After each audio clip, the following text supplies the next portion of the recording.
लहान मुलांमध्ये जंताचा प्रॉब्लेम तुम्ही पाहिलाच असेल. सो त्यामुळे मुलं एक्झॅक्टली करतात काय, जेवत नाहीत, वारंवार त्यांचं पोटदुखी होतं, आजारी पडतात आणि जंतामुळे ना त्यांचं वजनसुद्धा वाढत नाही.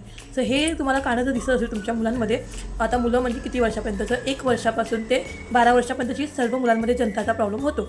आता काही जण वाटतं की लहान आहे तोपर्यंतच ठीक आहे, त्याच्यानंतर जंताचं औषध देत नाही, पण नाही, 12 वर्षापर्यंत प्रत्येक 6 महिन्याला तुम्हाला जंताचं औषध द्यावं लागतं. सो जंताचं औषध कुठलं, अल्बेंडाझोल कंटेन सिंगल डोस असतो हा.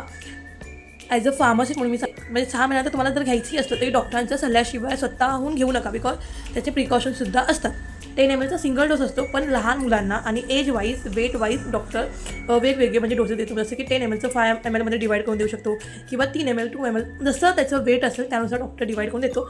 सो हे औषध महत्त्वाचं आहे मुलांना देणं, बिकॉज त्याच्यामुळे पोटातले जेही जंत आहेत ते स्टूल वाटे निघून जातात आणि बाळ पुन्हा खायला सुरू करतात, त्याचं वजनही वाढतं. आता जंताचं औषध देणं खूप गरजेचं आहे. खूप जण ह्या गोष्टीला इग्नोर करतात, पण नाही, जंताचं औषध 1 वर्षा ते 12 वर्षाच्या मुलांना दिलंच पाहिजे प्रत्येक 6 महिन्याला.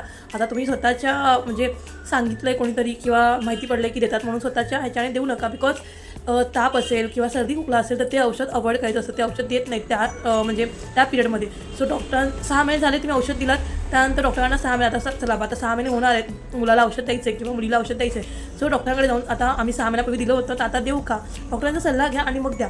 डॉक्टर नाही म्हणणार नाही, बट एक कारणं बिकॉज काही रिझन असेल किंवा त्याला काही आतून त्रास असेल तर त्या गोष्टी पण चेक केल्या जातील.